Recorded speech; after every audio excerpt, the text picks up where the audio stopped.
Историята ми започна през далечната 2011 година. Месеци преди абитуриентския ми бал, аз тежах невероятните 170 кг. Подраствайки, се развивах нормално като всяко едно дете на моята възраст.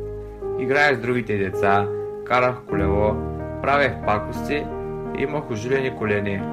Бях много тих, несигурен и срамежлив. Годините летяха, а моите килограми растяха. Боледувах често, поради което бях подлаган на много рентгенови снимки и приемах само най-силните антибиотици. Времето минаваше бързо. Аз пълнех всеки изминал ден. Спомня се как гледах моите приятели да ходят по магазините и да си купуват нови дрехи и да изглеждат приятно. Един ден реших и аз да излеза на пазар и да си закупя някоя нова дреха. Влязох в няколко магазина, но най-големите им размери не ми пасваха. Бях доста натъжен, след като във всеки магазин, в който посетих, нямаше размер, който да ми пасне. Тогава за първи път осъзнах как изглеждам. Започнах да мечтая как някой ден ще отслабна. Но нещата не спряха до тук. Както нощта трябва да стане по-тъмна преди да настъпи изгрева, така и при мен започнаха подигравките от съучениците ми. Наричаха ме Андриан Дебелият, прасето, кита и какви ли още необидни думи. Това ме натъжаваше. Всеки път, когато бях тъжен, ядях. Често похапвах тайно през нощта. Храната беше най-добрият ми приятел, тя никога нямаше да ме нарани. Бягах от часовете по физическо възпитание и спорт, защото когато се налагаше да покриваме срочните нормативи, идваше моя ред, всички ми се присмиваха и подиграваха как бягам и как ми се тръскат мазнините. Времето минаваше и така от дебел момче в 9 клас се бях превърнал в 12 клас релсник с прекалено наднормено тегло.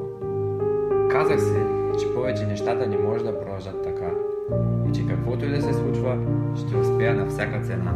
Споделих на моя близък приятел Радо, че съм решил, че искам да променя живота си и че ще отслабна на всяка цена. Така започна моят път към фитнесът и спорта. Спомням си първият път, в който стъпих в фитнес залата. Хората ме гледаха като извънземно, защото просто не бяха виждали толкова огромен човек като мен. Беше ми много трудно. 3 месеца изкарах всяка тренировка във въртене на колело, по 1 час, 5 пъти седмично. За абитуриентския си бал успях да сваля малко килограми, но визуално почти нямаше никаква разлика. Тук всеки очаква да чуе хепи енд, но тук случая не е такъв. След завършването ми започнах веднага работа и нямах възможност да ходя на фитнес.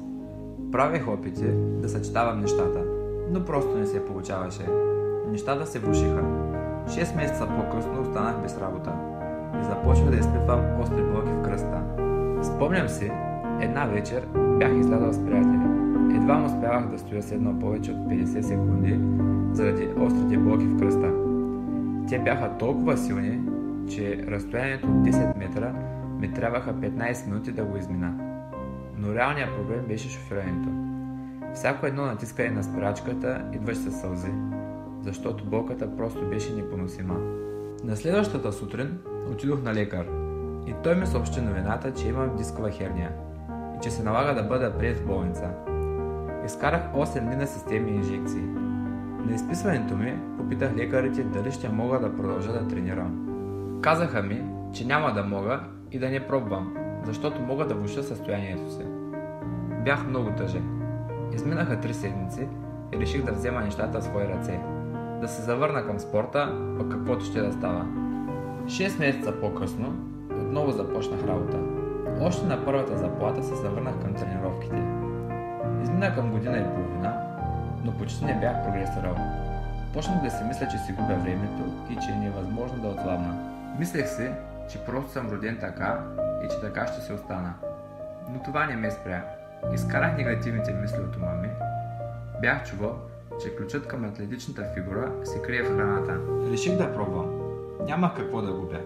Започнах да търся материали в интернет, да чета статии по цяла нощ. Започнах да уча как точно работи тялото, какви процеси се случват в него и как точно става самото чудо на отслабването. Прекарах месеци подред всяка нощ в разучаване, а през деня пробвах различни комбинации с храни и начини на приготвяне. Минаха месеци, а килограмите започнаха да се топят. Триумфът от отслабването ми беше доста кратък. В началото на май месец 2015 година получих контузия. нерв, който контролира дясната ми ръка и почти беше обездвижена. Започна се ходене по лекари. Всеки ми поставяше различна диагноза. Някои казваха, че имам скъсат мускул и че съм за спешна операция. Но и аз не вярвах. И така изминаха няколко седмици. Но накрая откриха каква точно е моята травма. И започна рехабилитация и физиотерапия. 4 месеца по-късно, през септември, се завърнах към фитнеса. Правех различни опити. Ходих да бягам сутрин. Въпреки че имах крива кост на левия крак, по рождение, не приемах не и не мога за извинение. Казвах си, каквото и да ми струва, аз ще се оправя и ще се завърна в залата на всяка цена.